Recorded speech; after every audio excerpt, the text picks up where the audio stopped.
Acabaram as oitavas de final da Libertadores da América 2024 e a gente agora já tem os 8 times que estão nas quartas de final.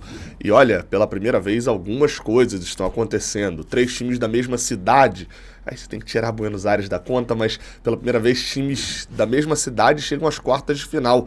3 cariocas nas quartas de final, Flamengo, Botafogo e Fluminense, que inclusive jogam os jogos de ida em casa, vão ter que separar ali um para cada dia, estão classificados nessas quartas. Aí na tela os confrontos, já estavam definidos Fluminense e Atlético Mineiro, mando de campo do jogo de ida do Fluminense, já estava definido River Plate e Colo-Colo, mando de campo do jogo de ida do Colo-Colo, já estava definido que o Botafogo tinha avançado, São Paulo também avançou, ganhou por 2-0 do Nacional do Uruguai, mando de campo do jogo de ida do Botafogo, e o Peñarol, que já havia passado pelo The Strongest, agora sabe que seu adversário será o Flamengo, mando de campo do jogo de ida também do Flamengo, que passou pelo Bolívar perdendo por 1-0, com uma pressão inacreditável no finalzinho, mas conseguiu avançar.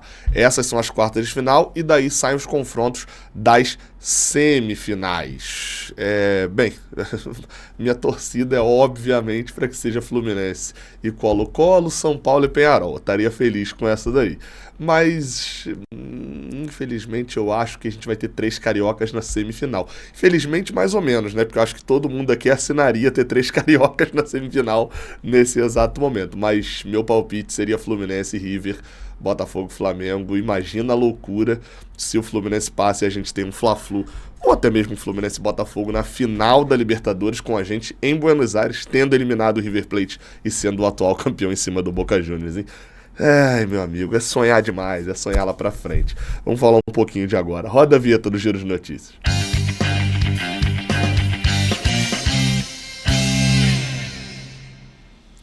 Vamos lá, a gente tava falando de Conmebol, Libertadores, mas a gente ainda fala sobre Mundial de Clubes, tá?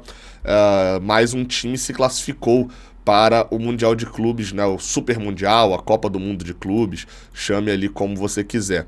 Mais um time se classificou e esse time foi o Boca Juniors. E por que o Boca Juniors se classificou? Você sabe, né? A Conmebol, né? Que são esses timezinhos que tem o tracinho azul claro aqui em cima.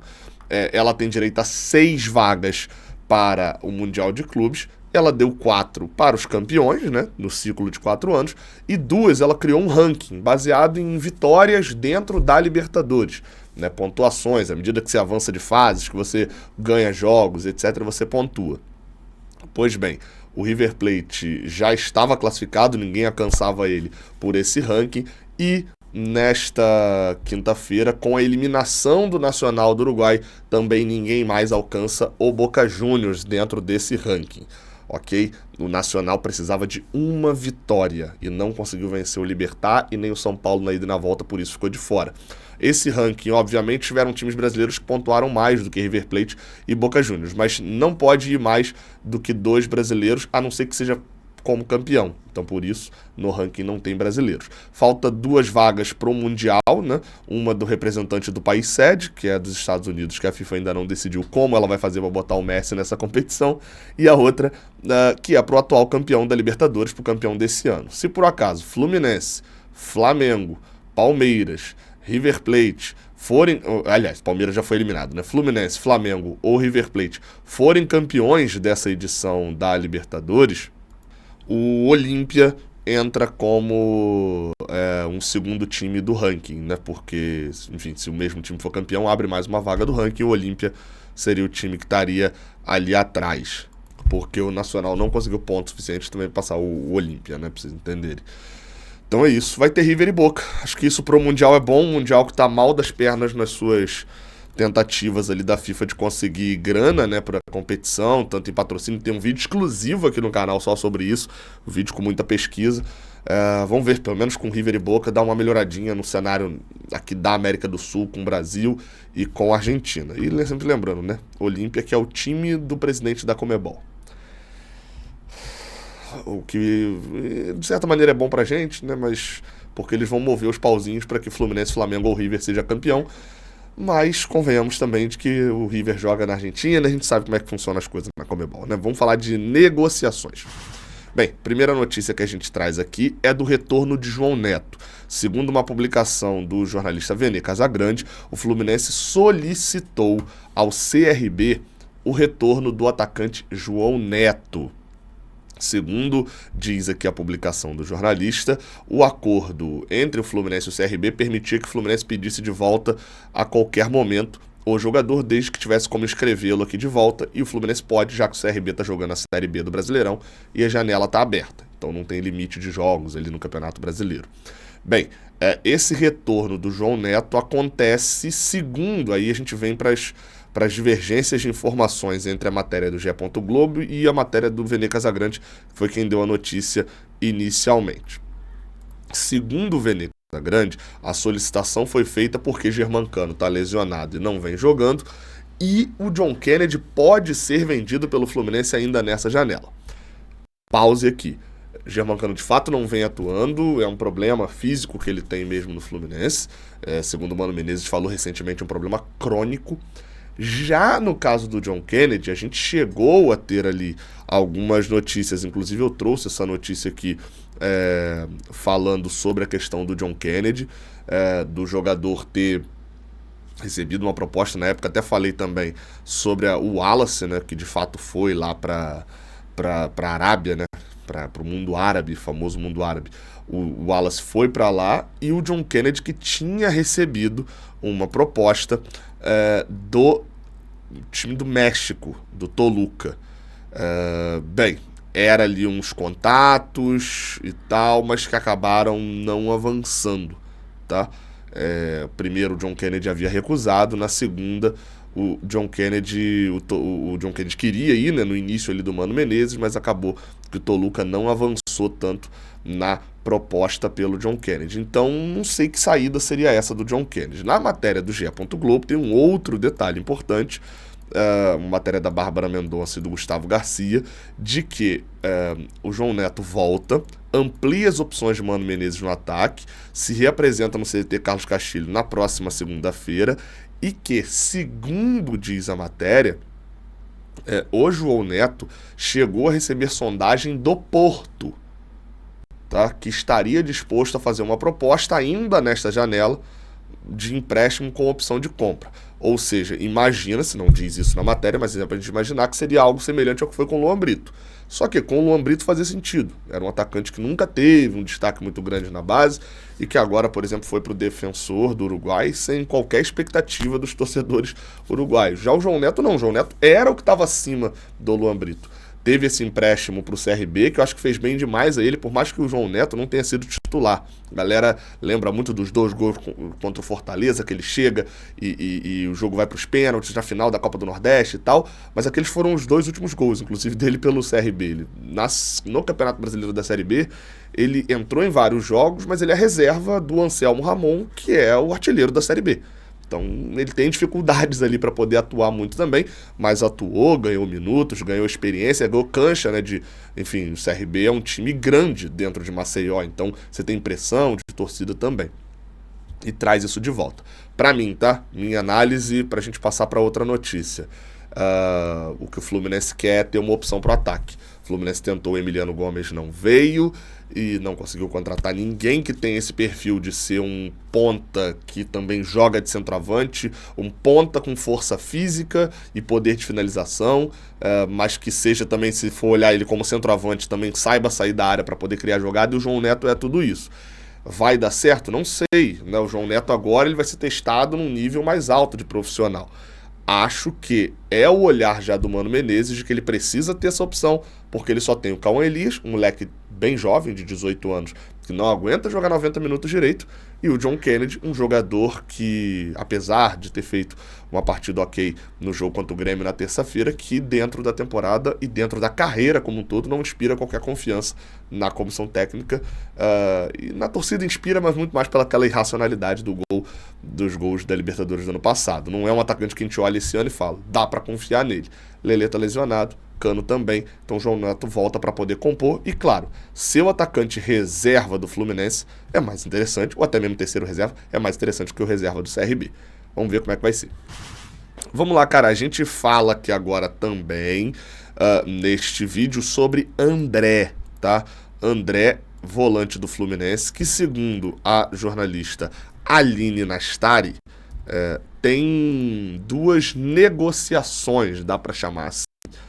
Vamos por partes, tá? Segundo ela, Aline Nastari da TNT Esportes, o Wolverhampton e o Manchester United, ambos da Inglaterra, da Premier League, estão interessados no André. Há uma negociação entre o representante do atleta e esses clubes, mas não há neste momento uma proposta na mesa do Fluminense. Ok? Não há uma proposta. O que há? Uma conversa do representante do André com os clubes. E aí, segundo ela coloca aqui, nesse momento não tem proposta, o clube já recebeu aí, foi até a informação que foi amplamente divulgada, né, anteontem, de que recebeu um comunicado do Fulham de que o Fulham não tem mais interesse no jogador. E as conversas que estão acontecendo entre esses clubes e os staff do jogador não evoluíram ainda para uma proposta. Os representantes do jogador olham para outros mercados, então eu imagino que a fonte dela vá mais nesse sentido ali dos representantes, né, de olhar essa saída para outros mercados. E, bem, o tempo para o André, tic-tac, tic-tac, tic-tac. A janela, por exemplo, dos principais mercados europeus acaba na sexta que vem, daqui a uma semana, no dia 30 de outubro, assim, meio que dia mês 8 de outubro, dia 30 de agosto é quando fecham janelas de Itália, de Inglaterra e etc. Tem uma ou outra ali de Portugal, se eu não me engano, que fecha na segunda, no dia 2. Ou seja, o tempo está correndo para o André, tem uma semana para isso. O jornalista Ben Jacobs, que é um jornalista que também tem apurado bastante sobre a situação do André, falou ali várias vezes também sobre a situação dele no Fulham, ele publicou o seguinte sobre o André no início da noite dessa quinta-feira. O Wolverhampton tem um interesse concreto em André, do Fluminense, no entanto ainda está longe de qualquer acordo e o preço pode ser proibitivo, mas uma jogada está sendo explorada, tá? Um movimento está sendo ali pensado tanto do lado do André quanto do lado do clube. E aí ele diz aqui, entenda também que não há chance de Jota do Al Ittihad se mudar para Molineux. Molineux deve ser o apelido lá do Wolverhampton, ou o bairro, a cidade, alguma coisa assim. E aí diz aqui também o Ben Jacobs, que o André também foi cogitado como uma possibilidade para o Manchester United, é a informação da Aline, como relatado anteriormente, mas apenas, e aí ele já tinha dado esse interesse do United há um tempo também, mas apenas como uma alternativa caso Manuel Ugarte não acerte, né? O Manuel Ugarte, que é jogador do Paris Saint-Germain, pertence, né, ao Paris Saint-Germain, e o United está para poder fechar com ele. Mas se não fechar, apesar de dizer que o acordo está próximo, aí sim o André seria uma opção para o United. Como eu falei, o tempo está correndo. É essa a atualização do André.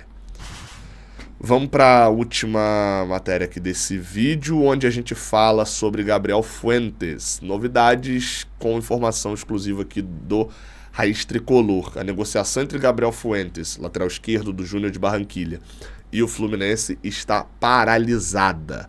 O jogador, relembrando aqui a notícia que a gente trouxe, o jogador foi oferecido ao Fluminense, foi aprovado pelo scout do clube, mas a diretoria do Fluminense ainda não prosseguiu com a negociação. Não há conversas entre o Fluminense e o staff do jogador desde a última sexta, dia 16 de agosto, ok? O Gabriel Fuentes tem 27 anos, já falei um pouco dele aqui, é um dos principais jogadores do futebol colombiano, é lateral esquerdo, foi convocado agora para a seleção colombiana na convocação de março, e tem contrato com o Júnior de Barranquilla até o final de 2025. O negócio ali, pelo que se fala, giraria em torno de 2 milhões de dólares por 60% do jogador. Como já tem sido hábito, de certa maneira ali, né? O jogador tem interesse de jogar no Fluminense, mas precisaria de uma negociação com o Júnior, que o Fluminense ainda não iniciou diretamente com os representantes do atleta. Pode ser que o Fluminense negocie com o Júnior de Barranquilla também, de uma outra maneira, enfim, mas a negociação neste momento com o staff do jogador está paralisado. E aí vale um detalhe, né? No caso da janela do Brasil, né? Porque a janela é sempre de chegada, né? Pode sair jogador do Fluminense a hora que quiser. Só que o importante é que no lugar onde ele vai jogar a janela esteja aberta. Então, a janela da Europa, por exemplo, da Inglaterra, fecha no dia 30 de agosto. Então, o André pode sair daqui a hora que ele quiser. Agora, para chegar lá na Inglaterra e jogar, ele precisa chegar até 30 de agosto. No caso da janela do Brasil, fecha no dia 2 de setembro. Então, tem até lá o Fluminense para poder negociar com o lateral esquerdo. Um outro ponto também, aí esse é um ponto que afasta o Gabriel Fuentes do Fluminense.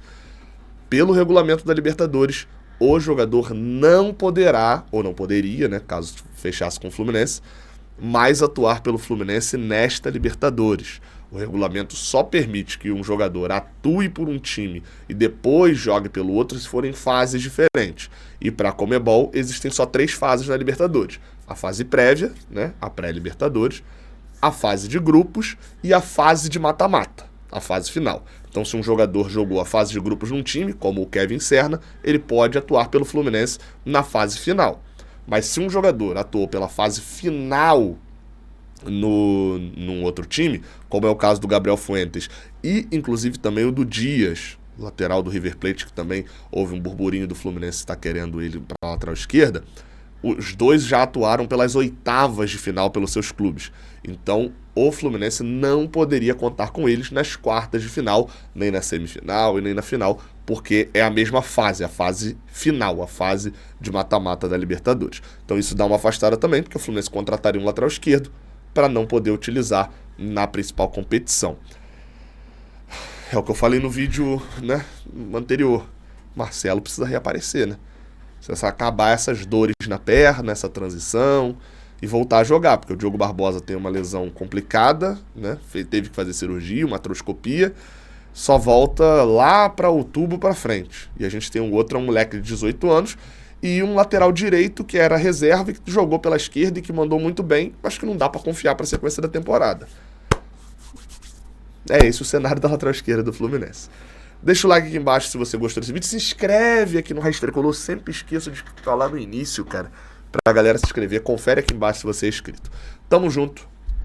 Hoje, por volta de 11h30 da manhã, tem convocação. Pode ser que o André ou o Martinelli sejam convocados para a seleção brasileira. Até a próxima. Valeu.